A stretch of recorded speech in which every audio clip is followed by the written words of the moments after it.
Nowadays, there are so many races out there between the 50K and 100-mile distances, but some outlier 200-plus mile races are slowly gaining in popularity.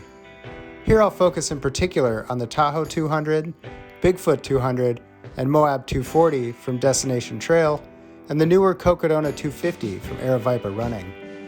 These are such well-established race organizations, and they really know how to take care of runners and keep them safe on these long, remote journeys. I have run and completed each of these races, and I've done so with the unique twist that I've started and finished each race alongside my older brother Drew. Some we have done with crew and pacers, some we did on our own, and everybody's experience out there is different, and opinions from runners about these races will vary widely. So the best I can do here is just give you my reflections on these incredible, transcendent events. There's just so much to talk about when it comes to 200s. They truly are the Wild West of endurance events. We know so little in terms of sleep strategy, fueling, pacing, etc., that it's a fascinating chance for exploration and growth. So I'll break down each of the 4 races to help guide you in your decision for dipping your toes into the bizarre world of 200s. In the end, I will rank each race according to my own experience and knowledge and inherent bias. Of course, this is all highly subjective, but if anything, I truly hope this will convince you to try one, if not all, of these races.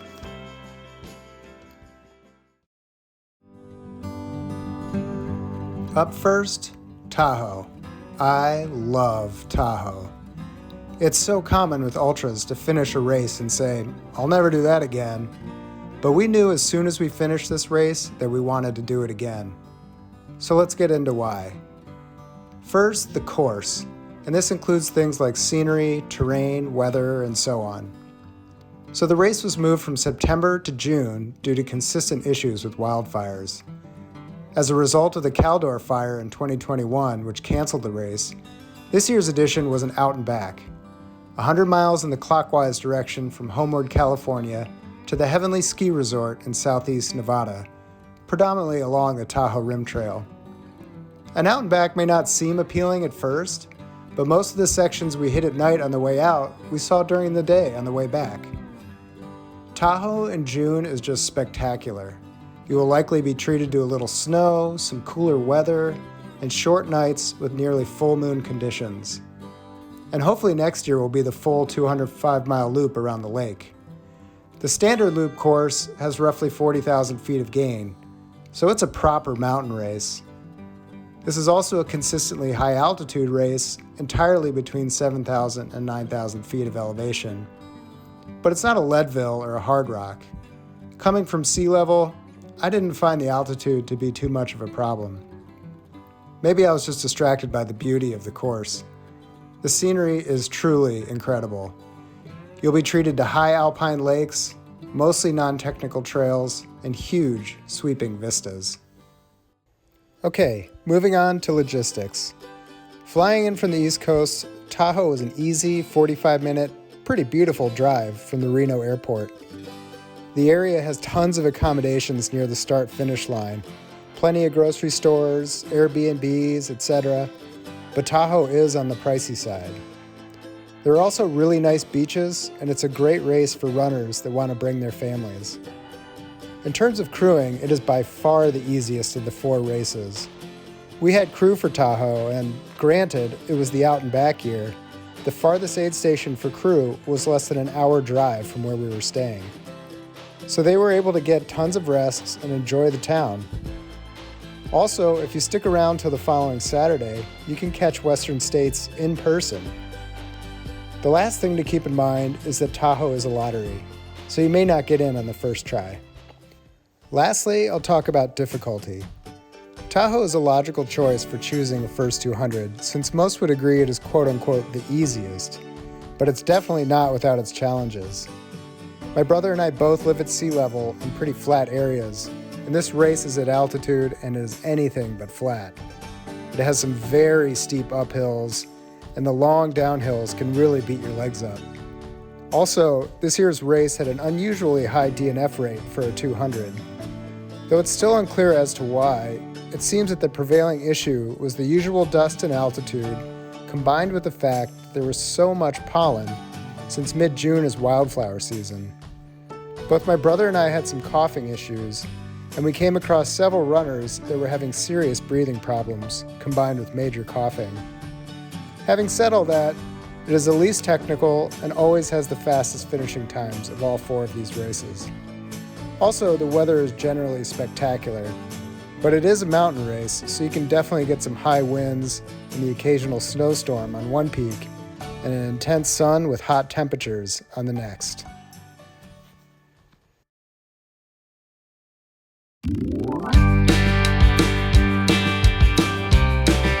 Moving on to Bigfoot. The Bigfoot 200 course is super remote and has tons of variety. August in the Pacific Northwest is very pleasant, but not super predictable. You can expect high temperatures on day 1 as you pass through the exposed blast zone of Mount St. Helens. And in the 2019 race, we experienced a pretty terrifying storm as we went up and over the highest point on the course, Mount Margaret, on night 1. And the weather can vary quite a bit from year to year. 2019 was very cool and cloudy for August in Washington. And the 2021 race was apparently very hot and humid, with temperatures well into the 90s. As the race progresses, you become immersed in the dense forest of the Cascades. The terrain becomes increasingly more challenging, with very steep climbs and lots of overgrown trails, as you traverse the aptly named Green Tunnel for a lot of the race. However, you do pop out on a few summits for some pretty remarkable views. Also, Bigfoot is at the lowest altitude of all the races, so that's a variable you won't have to worry about. You'll hit several creek crossings along the way, with at least one being pretty substantial. So your feet might get wet, but you can usually get away with carrying less water, so long as you bring a water bottle with a filter to fill up at water crossings. Talking logistics, if you want to see Sasquatch, you know you've got to get way out there, and this race is seriously remote. But getting to the race itself is pretty straightforward. We flew into Seattle and made the roughly 2-hour drive to Randall, Washington.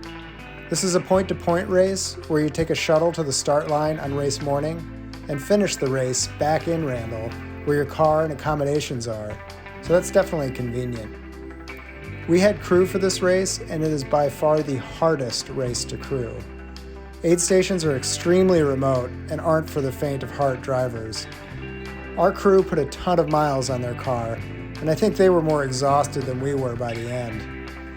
But admittedly, it also made for a very fulfilling experience for them. Our 2-person crew also helped with pacing, which was great. This was our first 200, and we were pretty nervous, so we felt much more comfortable having a pacer at times. Having said all that, when we do this race again, we probably won't use crew unless they insist. It's just a lot to ask. Lastly, sign up for this one early. It's popular and it sells out fast. In terms of difficulty, Bigfoot is wild and remote, and that can mean some pretty brutal ungroomed trails with lots of downed trees. Also, bugs. Lots and lots of bugs. Over the 206.5 miles, we recorded about 43,000 feet of vertical gain, and you feel every bit of it. This is not the switchbacky plush trails you'll find at Tahoe. These mountains are rugged and steep. And again, they call it the Green Tunnel for a reason, because a big portion of the race is deep in the woods, with occasional panoramic views as you top out on a few climbs. Unless, of course, it's socked in with weather. I think the basic takeaway is that this race is incredible, but it is very remote and very challenging, which we loved, but it can be intimidating for a first 200.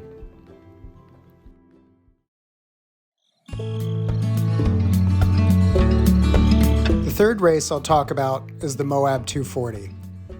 The course for this race definitely has some variety, but I'd say it's a true high desert race. Like Bigfoot, this race is also pretty remote, and you'll be treated to sweeping canyons, gorgeous rivers, and never-ending horizons. You get some big climbs, such as up and over Shea Mountain, and towards the end of the race, you'll top out at over 10,000 feet as you pass over the La Salle Mountains. The race is in October, so you're pretty much guaranteed to have long, cold nights and the potential for snow, especially up high. In fact, when we did the race in 2021, we had a snow reroute section in the LaSalles. Either way, you can expect some pretty wild temperature swings with hot days and single-digit temps at night. I will note that the last 18-mile stretch on the Porcupine Rim Trail is spectacular and one of my favorite sections of all 4 races. In terms of logistics, the race is a little tricky to get to, but not too bad. We flew to Grand Junction, Colorado, and from there it's about an hour drive to Moab. Moab is a big hub for outdoor recreation, and there are lots of really cool places to stay. It's just an awesome little town. We did not have crew or pacers for this race, but what we've been told, it's a bit more remote than Cocodona and Tahoe, and some of the desert roads are a little harder to navigate. That being said, most people have crews, and not everyone has 4-wheel drive, so it must be doable. Lastly, Moab fills up fast, and I wouldn't be surprised if it moves to a lottery soon. Rating the difficulty of Moab is tricky. Like I mentioned, it has a couple really big climbs getting you up to pretty high altitude, but it also has some very long, relatively flat, and monotonous road sections. These really took a mental toll on us. So see if you can time it to hit those sections when you're fresh, and you'll be in good shape. You can make some good time up on those sections. Just keep in mind those long nights and big weather swings. And with no crew, this race can be tough to manage. You need to make sure you carry plenty of warm weather gear and do your best to try and sleep at the sleep stations. We had some pretty frigid nighttime trail naps. In the end, although Moab is about 35 miles longer than Bigfoot, it has less elevation gain and easier terrain, and we ended up finishing the 2 races in about the same time.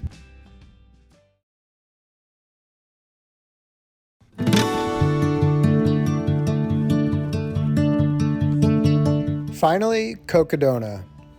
Cocodona. I need to be very clear with this overview since there will be a lot of caveats. That's because my brother and I did the inaugural race in 2021, and from following the amazing live stream coverage this year, it's clear they made some nice upgrades to the course and to the aid stations. Also, the Crooks Fire changed a big chunk of the beginning of the race, including the infamous climb of the first 50K. Next year should return to the original start and will feature that now legendary 30-mile stretch, which is rocky, hot, exposed, and has nearly 10,000 feet of gain. Some sections of the course were pretty, but it can really depend on timing. We were so behind schedule from the difficulty of the first day that we hit the Sedona section at night, which is undoubtedly one of the most scenic sections of the race. The 2021 race was crazy hot until Flagstaff. The legendary Pam Reed ran the race, and this may be hearsay, but apparently she claimed it felt hotter than Badwater. Not that the actual temperature was hotter, but that it was so far between aid stations that it was so challenging to stay cool under the desert sun. In my honest opinion, the terrain for me was the worst of the 4 races by a long shot. I know the course has been rerouted a bit, but the route we did on the inaugural year was very rocky and people's feet were getting trashed. While it is definitely cool to run from town to town, I just didn't find the course particularly inspiring.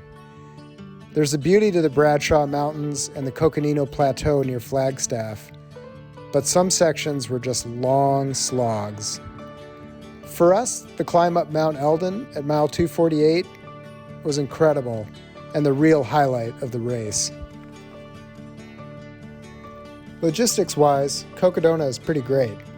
The start line is relatively close to the Phoenix airport, and there are plenty of hotels and camping options close by. We didn't have crew, but from all accounts, it's a really enjoyable crewing experience traveling from town to town and seeing so much of Arizona. Aravaipa wanted it to be a great experience for everyone involved, and it sounds like they really achieved that. By the way, we highly recommend having crew. It's such a long race, and we were really struggling mentally, especially toward the end, with managing our drop bags and just generally keeping our wits about us. The 2021 year felt beyond postgraduate level doing it solo. If you can have a crew, do it. Lastly, it sounds like they want to keep expanding the race, so getting in shouldn't be a problem. So Cocodona is, well, hard. Again, the inaugural year had the now infamous 22-mile climb in the first 50K with no aid, and the race was actually 257 miles long. Going forward, they'll be putting a water drop halfway up the first climb, and that should be a lifesaver. But with the race in early May, it can be tough for people to be properly heat acclimated. My brother was coming from Wisconsin, and as much as he tried to simulate the conditions, that first day just cooked him. We also had temperatures outside Sedona that hit around 104. It was consistently very hot and very rocky, and tough to get a rhythm, and we were constantly worried about overheating. So we were very conservative, especially since we had no crew or pacers. And just for context, it took us about 26 hours longer than it took us to do any of the other 200s. So it really depends what you want. It is definitely the finish we are most proud of. But if you're looking to ease your way into the 200 plus mile distance, this may not be the one for you. Yet.